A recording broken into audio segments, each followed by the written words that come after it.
Ndugu zangu Mwanahasbironi, karibu tumsikilize Waziri wa Afya nchini Tanzania akizungumzia umuhimu wa bima na namna ambavyo mifumo ya utoaji wa bima inapaswa kutenda kazi. Karibu tuungane pamoja. Hakutakuwa na mafanikio ya kweli kama usajili wa wananchi hautasimamiwa kikamilifu hadi ngazi ya chini kabisa, ngazi ya kata, ngazi ya kijiji na mtaa. Usajili wa bima si zoezi la msimu wala si kampeni ya muda mfupi.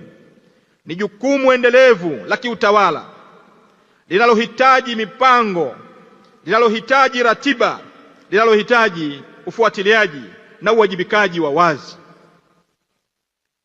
Mwananchi hapaswi kubaki nje ya mfumo kwa sababu ya uzembe wa mifumo, urasimu usio na sababu au kutokujali kwa watendaji.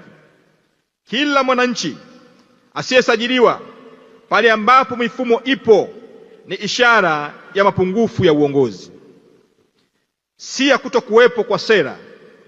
Na kila mwananchi anayesajiliwa lakini anakosa huduma stahiki ni kielelezo cha hitilafu ya utekelezaji, si tatizo la dhamira ya serikali. Kwa hiyo uongozi wa kweli katika bima ya afya kwa wote hautapimwa kwa idadi ya maagizo yanayotolewa, bali kwa idadi ya wananchi walioguswa na mfumo, waliolindwa dhidi ya gharama za matibabu na waliopata huduma kwa heshima.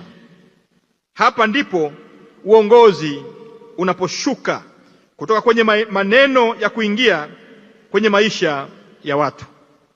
Nitarejea.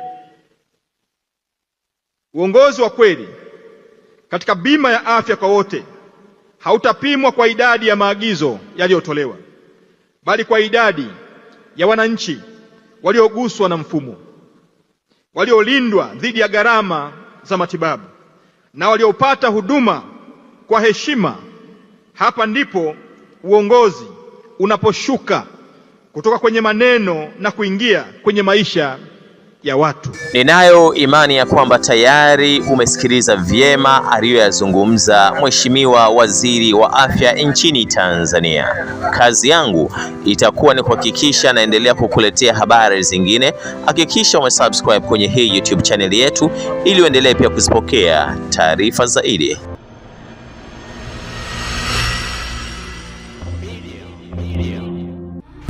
Usisahau kusubscribe, kulike na